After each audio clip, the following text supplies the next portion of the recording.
All right, here we are. This is Jay Brown Yoga Talks podcast. My name is Jay Brown. If this is your first time here, let me welcome you. Everyone else, what's up? How was your week? What'd you do? What went on for you this week? Anything? Me, let's see, what happened to me this week? Ooh, someone came to my class in person. Yeah, I mentioned that, right? That I wanted to see if I could get someone from my neighborhood to actually show up to one of my classes because I have this small space that I've been doing my online classes out of for the last almost 2 years. And, you know, it's a small space, but I've got room for someone to come in person. Like at least 4 or 5 people could fit in there. And, you know, I could probably squeeze in some more if I move some furniture and stuff. But in any case, I have this space and I decided, you know, I'm going to mention it in my neighborhood association newsletter. I also happen to be the vice president of my neighborhood association. I talked about that on the show at some point, I think. Well, I finally went ahead and mentioned that I have these yoga classes that I teach every week, and if anybody wanted to come, they can. And someone did. And it was awesome. Like no time had passed, and it is a very different energy than teaching the online classes, you know. So that happened. That felt good. Hopefully that's a harbinger of more of that to come. Also, I did go to the doctor about my hip. I mentioned that last week. There's a little bit of an update there. Not a huge update, but you know what? I think I will save that update to the other side because my conversation with Laurel Beversdorf today is kind of a good precursor to the update about my hip. I talk about my hip some with Laurel. We recorded this a couple weeks ago. So in a way, it's better for you to listen to the conversation before I tell you about how my appointment went and what I got to do next because, oh, there's a whole bunch of hoops that got to get jumped through. In any case, I'll tell you about that on the other side. In general, though, it does feel like the turn of seasons here. I don't know where you are, but where I am, the trees are starting to turn colors, and you can feel this shift from late summer to fall, and I like the momentum of it. Feels good.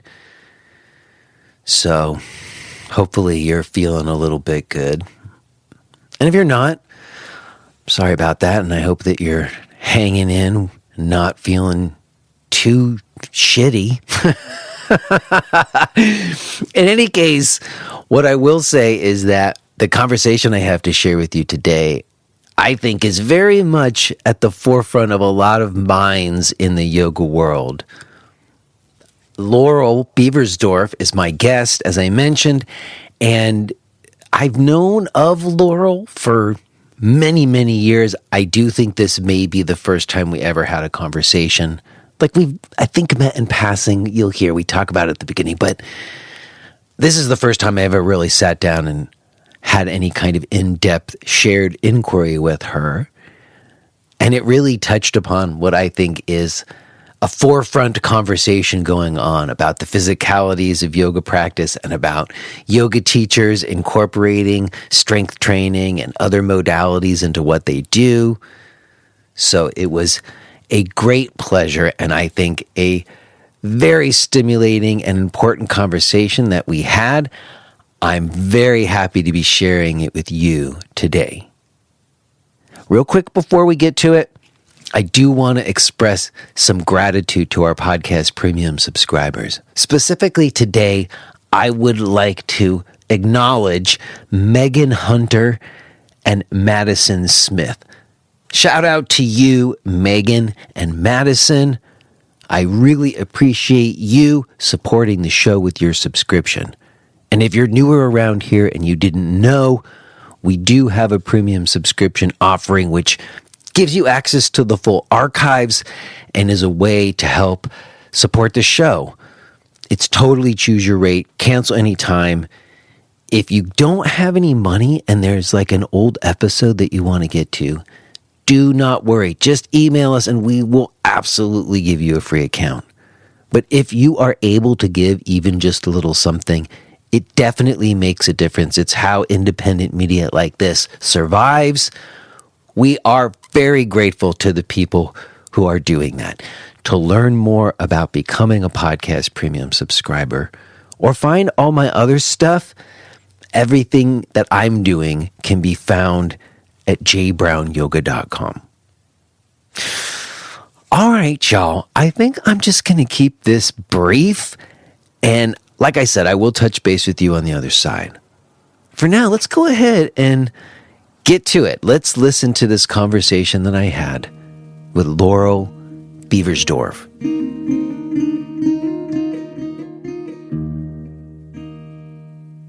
Hello? Hello, hello. Laurel. Hey, Jay. How are you? I'm good. How are you? I'm okay, all things considered. I say that like I know you, but we haven't really met before, have we? I mean, maybe in passing. I can't really remember. Forgive me if we have and I'm not remembering.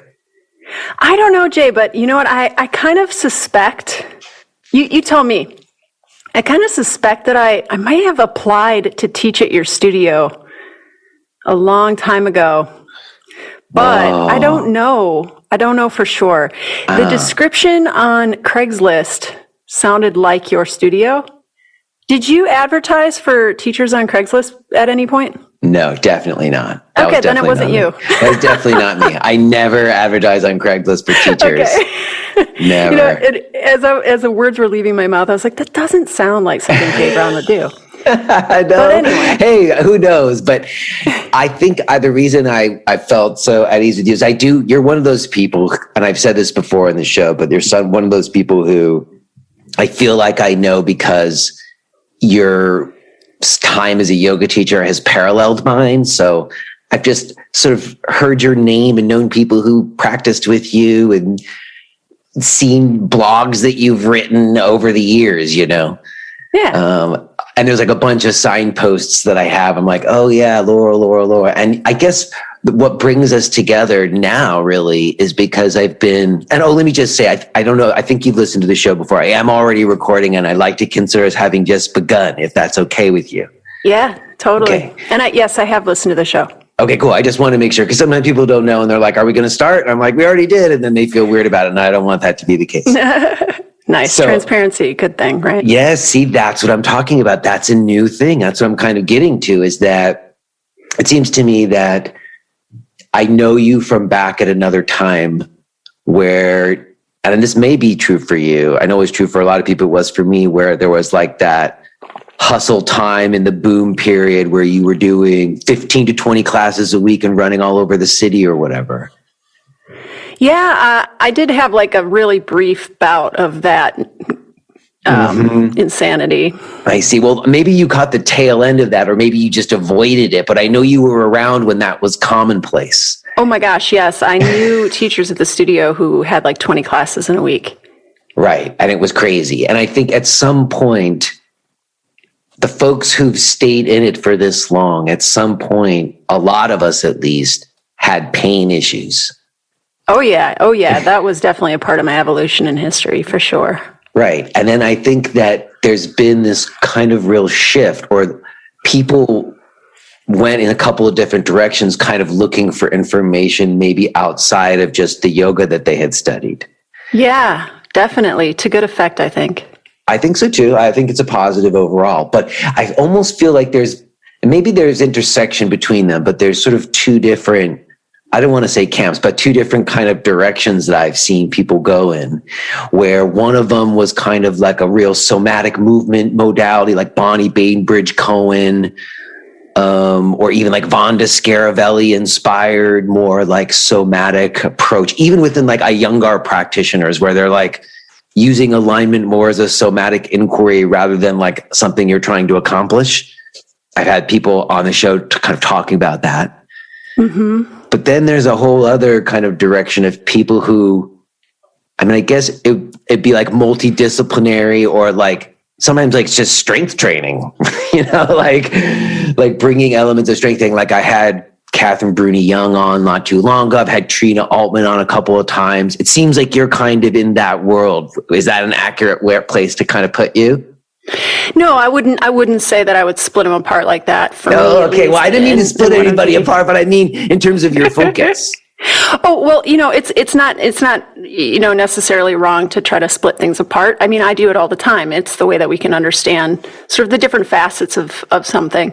Mm-hmm. I offer in my virtual studio, for example, I offer somatic based practices. Mm. And when you say somatics, I mean, I'd like to hear how you actually define that. I know that you've probably unpacked this in multiple episodes, but just so that we can share a language, what do you think somatic-based practices are? Oh, I love it. Look, this is why I kind of framed it that way to start, and it's good mm-hmm. for us to flesh it out. Yeah. There's practices of like where, okay, someone might, like when I studied with Amy Matthews and we like looked at different parts of our bodies or shapes of bones or like held them in our hands or colored them and drew them. And then she would do movement explorations. Mm.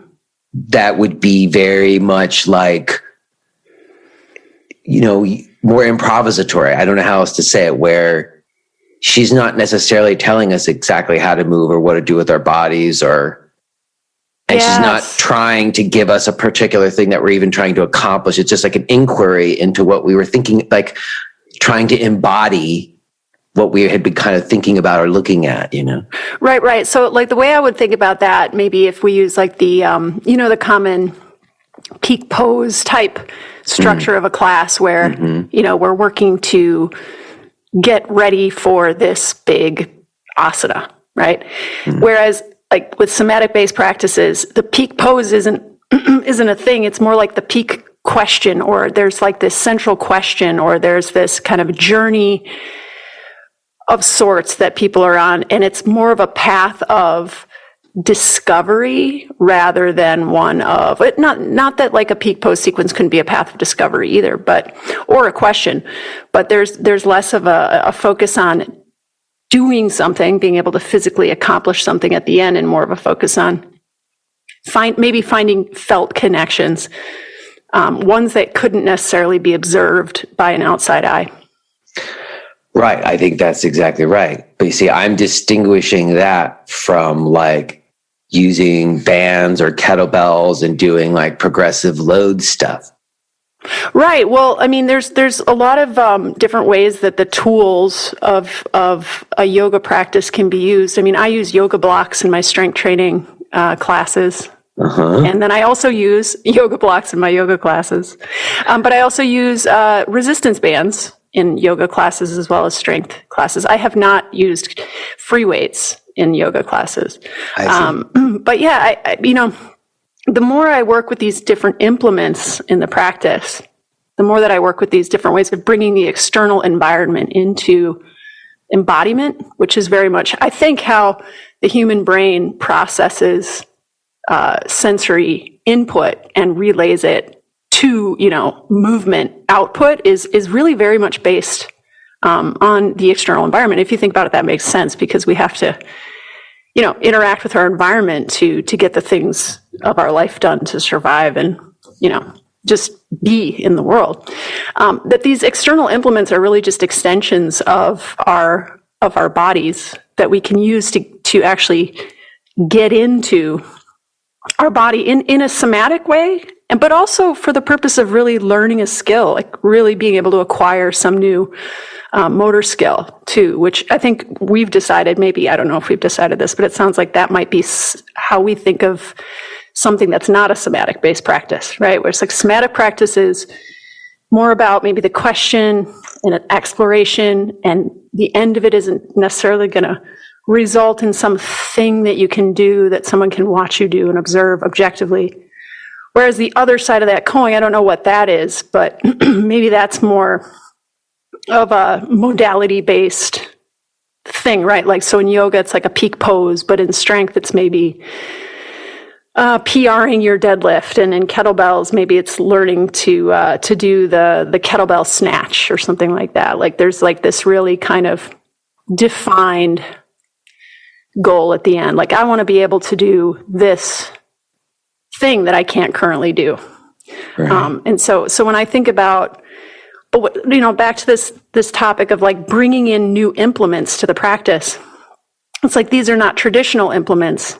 But at the end of the day, if we're practicing yoga, and I don't consider my yoga practice to be my resistance training or strength training practice, that I have a separate practice for that. Okay. But if we bring in these non-traditional implements, I think an interesting question is like, how are they similar to the more traditional implements of a blanket or a block? But then also, how are they different? And what might they offer us that the blanket and block don't? But how can what they offer us help us toward this path of discovery or inquiry if it is a more somatic based goal that we have? Well, I appreciate everything that you just said. I would say that I like the way you use the word implements. That's interesting, and I guess you're making some important distinction, because the idea of there being like a peak pose, or even like you said, like accomplishing, like I want to be able to run faster or jump higher for some purpose, maybe like you have a job or some reason why you want to do that. So there's specific kind of conditioning or training that gives you that, like you said, motor skills or whatever. Mm-hmm. Like there's that, but then there's like, I use yoga asana, but I'm not doing any kind of peak poses, and it's not about trying to accomplish anything with my body when I'm doing it necessarily. And right, I also turned 50 this year and do goblet squats because it makes my spine feel better, Nice. So the point is, I guess I think of the goblet squats as, in some regards, it's part of my like overall yoga, because it's like me taking care of myself, right? Mm-hmm. But in terms of like yoga classes or teaching yoga practices, like you said yourself, you kind of have what you consider a separate practice. And I don't think it has to be that way. Like, I know there's people who, there's a lot of spirituality and all kinds of yoga to their strength training. And I wouldn't say there wouldn't be. But for me, I guess, I don't know, my yoga practice is very specific, and it isn't about what I'm doing when I do the goblet squats, even though it's all part of my yoga. I don't know if that makes a lot of sense. I guess I'm curious about how you situate yoga in relationship to strength training. Qualifying that by saying, I don't think there's anything wrong with them being combined, but do you think of them different, or how do you situate them for yourself? For me, the difference is in where I'm placing my attention and really what I'm trying to accomplish, like what my goal is. So where I'm placing my attention, I would say for yoga, for the practice of yoga, it's actually a much more sensual experience. It's much more about attuning, feeling, experiencing, right? So it's less about, where I'm maybe placing my attention more in a strength training session, just for an example.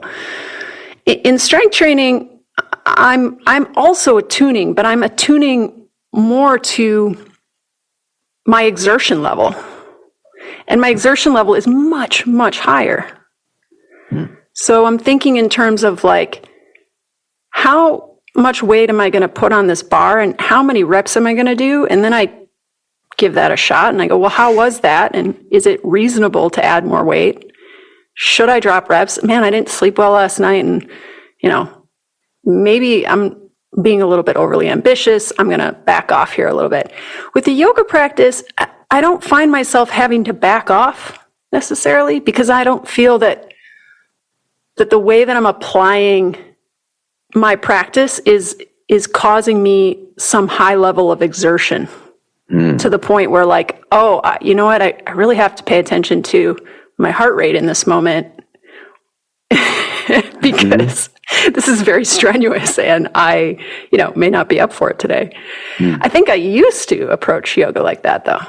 Well, wait, stop for a second. That's interesting, because that's exactly what I was thinking when you just went, because where I started with you today is that I think there's been these big shifts, and just now, like the way that you were talking, like I'm with you. I hear you looking for the right words to express the way that you want to represent what you're doing. And I think there's many teachers doing that right now, including myself.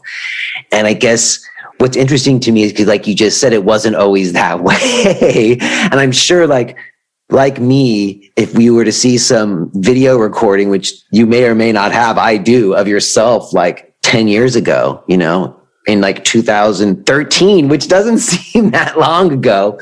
But if you had video of yourself even 5 years ago, you probably were using certain language and talking certain ways that you would not be doing now. Of course not. And I don't think, I mean, really, anyone who's on the path of learning probably wouldn't be able to look back on a video from 9 years ago and go, yep, exactly the same as it is today. Well, or so, you know what I mean? I would hope not. But I also think what's interesting is even across like different like approaches in schools and traditions and diverse backgrounds of people, we were all kind of saying a lot of the similar things back then. And we're all changing and finding different things now. And I guess my question is, do you have like a specific memory? Was it like an injury or a moment where you had like some kind of epiphany and you're like, man, this way that I'm practicing and teaching is not going to sustain or is not working. I got to change what I'm doing. Yeah, absolutely. Absolutely. It was about 5 years or 6 years into teaching. And I started to have some really concerning hip and SI joint pain. Mm-hmm. And the hip pain would sometimes make it difficult to walk. But the worst was when it made it difficult to sleep. Because then the negative repercussions of not sleeping would just compound my stress and anxiety about it. And so I would sit up sometimes late at night Googling what I might have, right? So I thought I might have torn my labrum. Mm-hmm.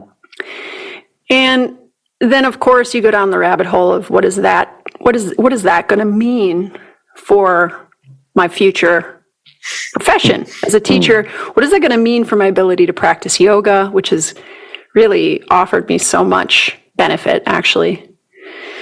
Am I going to be able to keep doing yoga? Am I going to be able to keep teaching? And at that point in my career, I was actually a teacher trainer. I had been promoted really early on to training teachers.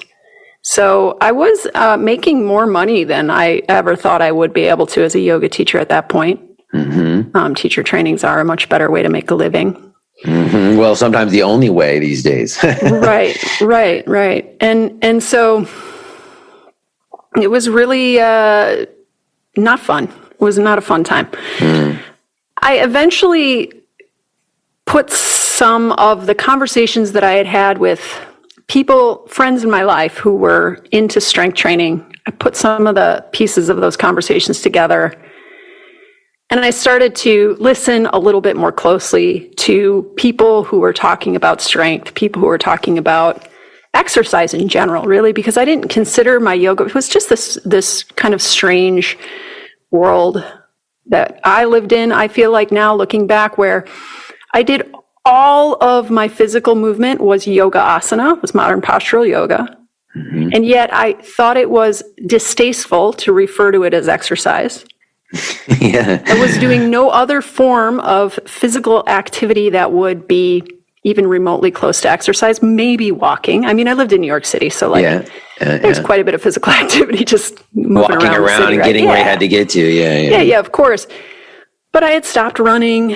I wasn't doing really anything else in the way of like aerobic endurance, strength training. No, even like I wasn't even doing Pilates, right? Mm-hmm. So it was just this strange like place I was trying to live in where it was like, I just do yoga and that's all I need. And yet I'm in pain, but I'm like a little bit averse to entertaining this idea that I need to do exercise of some other form.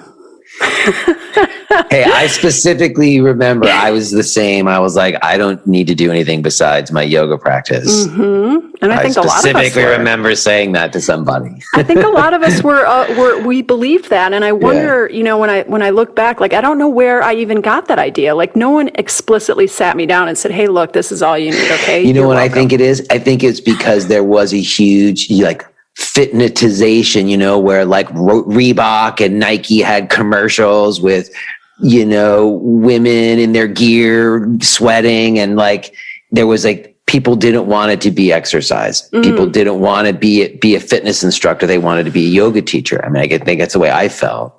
So I think there was kind of like I had my backup about it, or whatever you would say, like, and was just in denial about the pain, like, because pain was thought of as opening for a long time. Yeah, I never got into that. I mean, I know that was also something that a lot of us, unfortunately, a hole that a lot of us fell into. Right. The story that they were told, and the story that people were telling about their pain, was that it was a part of the opening process. Yeah, I don't know that I ever bought into that narrative. Good for you. I thought that the pain was that because I was aligning my body wrong. Yeah, I heard that. I got that one too, and that's why I went to learn alignment, like as though there was one right alignment. Well, and what's funny about it is that the whole premise that there's this right and wrong way to align the body is ultimately, I think, what caused the issue. Was placing this binary model on something that couldn't possibly be so simple, right? And so I was an alignment-based teacher. Right. My whole shtick was that I'm going to teach you the right way to align. The smart way. The smart way. Yeah. Smart. Because the vinyasa was sloppy. And if you were alignment based, that meant that you were smarter about it. And look, I think there's definitely something to be said about technique, form, alignment, whatever language. Knowing something about the body, use. Absolutely. Yeah, no, there is going to be potentially a way that you want to hit a movement or a pose or a load most of the time, right?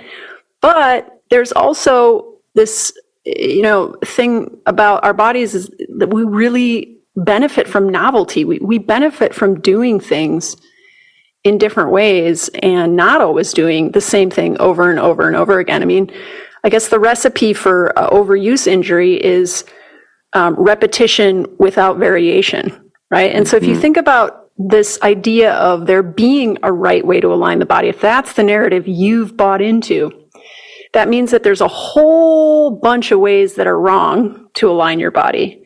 And what you're going to end up doing is a lot of repetition without variation within the poses. You're always going to be looking for the same alignment because it's the right alignment, and avoiding the other alignments because those are whatever, not optimal.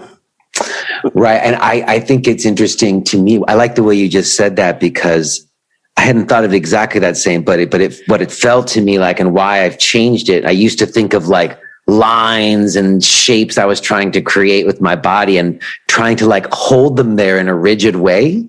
Like you're trying to hold your body to like one particular shape or something, as opposed to one, letting it have curves, because our bodies do have curves, and trying to impose straight lines on them. I don't know if that's a great idea, but also even just that, even I can engage the same form like every day and it's not exactly the same way, and that's good. Like there's variation within the same form.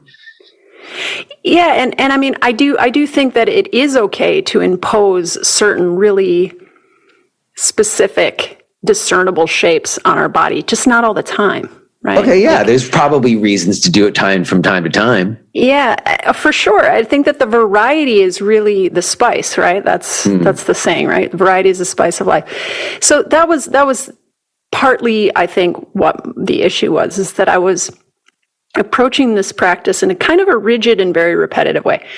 The second part of it, though, is that I wasn't challenging my body enough to foster the types of adaptations that we see from practices like strength training, for example, or even cardio endurance training, right? So if you want to challenge your body to see adaptations toward greater cardiovascular efficiency, right? You're going to have to challenge the system, right? Mm-hmm. If you want to see increases in just overall muscle strength, tendon stiffness, which is basically going to allow your tendon to not injure as quickly, right, or as easily. It's going to make your tendon tougher. If you want to see improvements to bone density, things like that, you have to be exposing your body to a threshold of intensity and load for those cells to say, okay, I guess we have to, make ourselves a little bit bigger, a little bit stronger to be able to tolerate this in future. If you don't meet that threshold, though, if you don't expose your body to that stimulus, you won't see those changes, right? So from a purely physical standpoint, if we're going to abstract the physical from the, all the other ways that we're human, right? Mm-hmm. From a purely physical standpoint, if we want to be more capable to be able to handle the things that life throws at us that we can't always predict, right? We can't always predict when we're going to fall. We can't always predict when we're going to, get run into by someone or whatever. Then on a regular basis, I think it's probably a good idea to regularly challenge your body so that it actually has a reason to be tougher down the road and to have that resilience. So yoga as a physical practice, the modern postural practice, I don't think was exposing me to that sufficient loads, or that I wasn't reaching thresholds that were helping my body get better capable of handling the demands of my life. And like I said, I lived in New York City. I was traveling around teaching teacher trainings. I was teaching classes, not as many as some people were, but I was teaching like 4, 5, 6 classes a week, whole teacher trainings. And so I had a physically demanding life. And the practice that I was using to prepare my body to handle my physically demanding life, I don't think was preparing it as in as well-rounded of a way as I needed it to. No, you were up in the middle of the night with pain in your hip. Exactly. I never got a diagnosis. I never found out if there was anything going on with any of the tissues of my hip or anywhere else. So you didn't go see. It's interesting because you wouldn't know this, but like I've had the same exact thing in my life as you with your SI joint and that pain, and I've never had any imaging done. There's one time about 5 years where it flared up really bad, and I almost went, but it was a really bad doctor. And I'm going to go now. I'm like turned 50 and I actually do want to get some imaging done because I know like too many people who've had interventions and got like new leases on life. And I feel like it's stupid not to go check, but there's all kinds of like psychological and stuff that goes with it. And and what's going to happen if it does show damage, Yeah, well, in conversations I've had with physical therapists who are friends of mine, a lot of times the recommendation to get an image is based on whether or not knowing will change what you're currently doing about it, right? So is knowing going to change what you do and don't do? And then, possibly an image is going to be helpful, because if you're approaching rehab in this one way, but you don't know it could be this other problem that you're actually dealing with, and this is going to totally change the way you're approaching rehab, then the image makes sense. But if it's not, then it maybe doesn't make sense. So in the case of what I had going on, I was dealing with pain in certain days, it would flare up more than others. Pain in certain positions was more common. But as soon as I started strength training, and even just moving differently in my practice, the pain went away, and it hasn't been back. Okay. So I don't know if I might have a torn labrum, is what I'm saying. Mm-hmm. It's really common to have injury with injury being like damage to a biological tissue, right? That you could see in an image like an MRI. It's really common to have something like that in your body, like a herniated disc, for example, but to have absolutely no pain associated with, no symptoms of pain associated with it. And the reverse is true too, right? It's really common to have symptoms of pain that seem to point to a part of your body that may be injured, and then to have imaging done and find out actually there's nothing going on there at all. It's perfectly intact. Right. So pain is kind of funny that way. And so it's really what I was, working on, and what I think a lot of people are working on with issues of persistent pain is just, getting rid of that, right? And overcoming that pain and being able to move in ways that they want to move and in ways that are pain-free. And so, I think that the image, a lot of the times the image doesn't necessarily help you do that better. But yeah, I'm under no illusions. And I mean, I guess for me, I've had it I've managed pain there for a long time, and I have only recently done other kinds of things like you're suggesting to try to help it.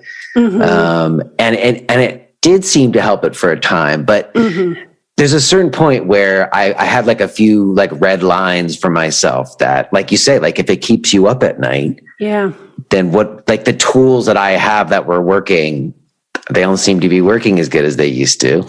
Yeah. I mean, and that's when you need some like new information, or you need to see if you can expand the lens. So for me, I'm under, like, even I just recently had Libby Hensley on. She was talking about hypermobility syndromes. I don't know if you know about hypermobility syndromes, but it's like basically like connective tissue disorders that I think a lot of yoga people have, that because that's why we're so bendy or whatever. And the way that pain happens in your body there, like you say, last time I went to get x-rays, it didn't show any damage, Right.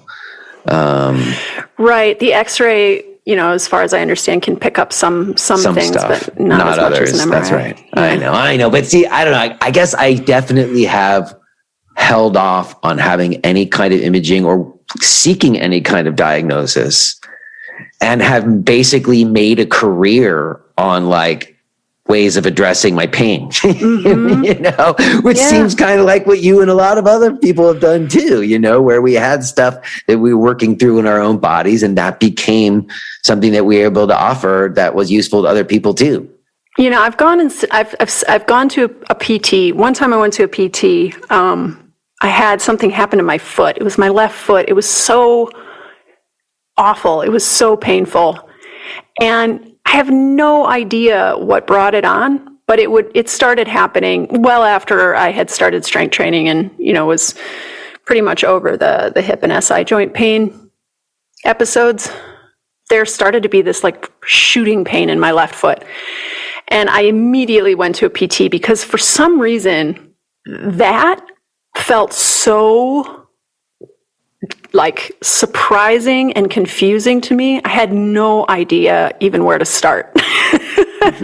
Whereas with the hip, it wasn't all the time, every single day, but it would flare up. And then I felt like I was able to search for answers on my own. Whereas with the foot, I was like, oh, no. Like, I don't know what this is. And I went to the physical therapist, and it was like immediately helpful. Right. She got me out of pain immediately. She gave me some things to think about and do. I applied them. And again, like, I nipped that in the bud, but it's just funny when I think back about like when I've called on doctors or clinicians for help, it's typically when I'm really stumped. Like, I don't know what this is. Right. Whereas with the hip, it's sort of like I felt like I did know what it is, but I think it took me a while to figure out like what you're doing, right? What is the most effective solution for me? And I think for everybody, it's going to be different. Yeah. And it might change, sometimes again, it's been a lot of years, 20 years or something, where I've like you say, felt like I've had a pretty good handle on it. I don't feel like it's really gotten in the way of me living my life. I would say that part of it was accepting a certain amount of pain in my life, like not seeking for some perfect pain-free state or something. Right. Right. But I want to say something else, because you said something earlier that I took a note of that I also think is important when you talked about the need to challenge your body. And I've definitely been resistant to that, because I do think there's a certain philosophical thing in yoga practice. And maybe this is one of the reasons why I've kind of, for myself, separated them a little bit to some degree, is that the yoga practice isn't about ever having to challenge myself. It's something much more of like a down regulation of my system to like you said, attune to like my natural rhythm and the rhythm of the universe or whatever. I don't know how people want to talk about it, but it's not the same kind of challenging my body in the sense that you were describing. And the way that I talk about it is very simple. The way I came to it was like, I literally went to a Home Depot to pick up something, and I went to go like lift this box of like tiles. And I was like worried that my back was going to go out. And I was like, I'm like a professional yoga teacher. I'm supposed to be like an example of good health, and I can't bend over and pick up a box of tiles. Right. And I just thought it became very clear. Like, if you want to be able to lift heavy things, you're going to have a reason in your life to lift heavy things. Right. And so that just made sense to me. That's like we said earlier, I had like this resistance to like it being fitness, but to me, when it's just like, I want to feel okay, I don't want to have pain in my body. And that means that there's going to be times in my life when I want to lift something kind of heavy. So for whatever reason, we live lives these days where you don't ever have to lift anything heavy unless you give yourself a reason to do it. 100%. Yeah. I think Katie Bowman said it really well. She said something like, we've outsourced work, or we've outsourced physical labor in the name of convenience, right? So like, we don't even have to turn a key in the lock on our car door now. We just press a button, right? We don't have to. I know, and it's so weird. The ignition, you don't even put the key in. It's so weird. You just press buttons. We're button pushers. Yeah. So, I mean, I guess my question, so I think that this, I don't know, is it cognitive dissonance? I'm not sure. Like, what is this feeling of conflict when, as yoga practitioners, we are torn about doing things that are going to be good for our bodies? Because what it means for us to then have to do those things that are good for our bodies is that we then have to engage with our bodies in a really different way. And that there's dissonance there because that way of engaging with our body just doesn't feel like the way that we engage with our body when we practice yoga. And so I guess my question would be, is there ever any reason within like your philosophy and the way that you interpret yoga that you shouldn't take care of yourself? No, never. I don't even think that. I don't even know if I have that dissonance that you're talking about. Like, I don't have any resistance to doing things that are good for my body. I'll do whatever feels good to my body. I think for me, again, it's because the things that have been most important for me in terms of yoga practice weren't at all about strength training. They were about much more subtler ideas that I hold about myself and how I exist in the world and move through the world. Because I do think how you think of yourself and your body relates to the pain that you have and the patterns in you and all of it. Yeah. So I think of the yoga in this, and I've heard you speak about this. I heard you in another interview and you talked about beliefs, if I remember, beliefs that underline our behaviors. Yeah. And that leading into our pain. So to me, I think of yoga that way, and I think you do too, but the doing good things for my body is not the issue. But there's been so many yoga classes over the years that were doing yoga asana in a way that wasn't even that sound from a strength training standpoint, as though it was going to make you strong and flexible and you don't need anything else, So I think that it's been a maturing in my adult years of absolutely sort of like being in reaction to that wave of like a fitness orientation that didn't feel like yoga to me, to being able to kind of like stand in my own ground and know what I really think yoga is or something, you know? Yeah. I think beliefs, I think that the bigger kind of umbrella of beliefs is identity, right? So our beliefs shape our identity, but our identity if you go from the other direction, shapes our beliefs as well. So, I used to identify as somebody who was a better person when I was relaxed. I'm a kinder person.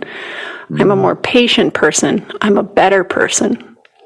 I'm a softer person. And a lot of this probably has something to do with the fact that I identify as a woman as well, right? So I'm praised for being soft and gentle and quiet and passive, right? And I identified as the relaxation is good. And at the same time, relaxation was good for me because I do tend to be a little bit stressed out of a person. You know, I can actually run in the direction of like anxiety and overwork and things like that. So I'm not saying that I was wrong, but I guess what I was saying is I'd sort of decided that exertion and effort and things feeling physically hard and trying really hard on a physical exertion level, the way that I had come to identify physically with my body and the expression of movement through my body was that wasn't yoga, that wasn't what it meant to be a calm, peaceful, relaxed / good person. So it was also for me, I'll just speak from my perspective. It was confronting to have to experience effort and exertion and straining and struggling when I started lifting weights. Like I was like, how do I breathe? Like, how does this work? Like this is so hard and it shouldn't be this hard. And then there was the like, I'm a beginner and I just want to know this already, but like I have to start all over, and it was tough. Well, not too long ago, I had someone on talking about sistema. I don't know if you know what that is. It's kind of like this obscure Russian martial art technique, but he basically made this comment like it's one thing to like be in like a relaxed, blissful state while you're sitting. It's another thing to feel that way after someone just punched you in the face. And it makes me kind of think what you're saying, that I hear you, that it's such an interesting thing, because I think challenging yourself physically is like an important thing to do potentially for someone, maybe not everyone, or to the degree to which you challenge yourself too, I guess is an important question. But again, is that, and that's part of your overall picture of what your yoga is, because you're tending to yourself. Like you asked me that question, is there ever a time you wouldn't take care of yourself? And my immediate response was like, no way, of course you have to be taking care of yourself. That's like the whole point, so that you could then be there for other people or have a more meaningful life. You have to take care. I guess it's interesting to me the way that,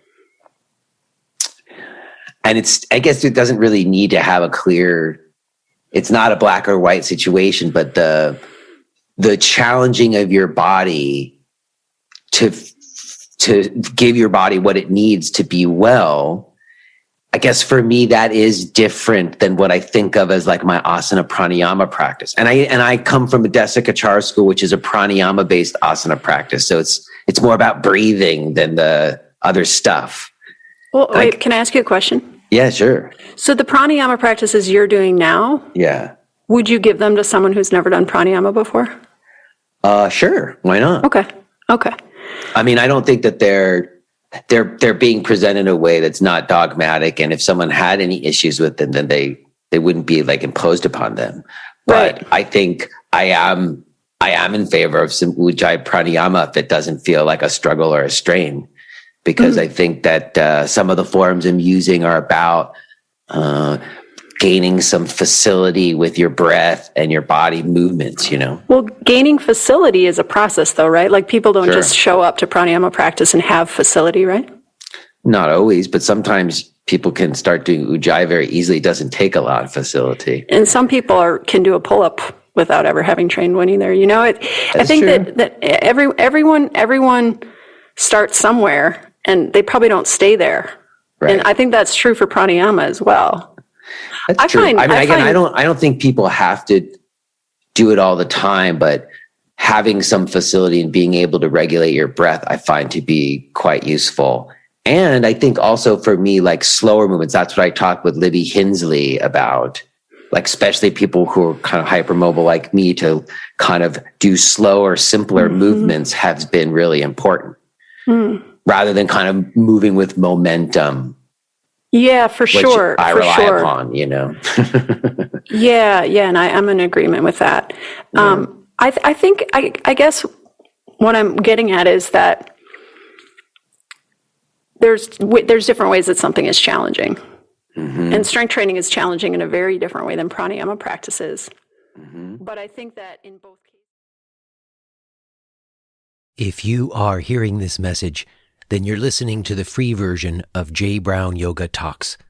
To hear the rest of our conversation, please subscribe to Podcast Premium at jbrownyoga.com/premium.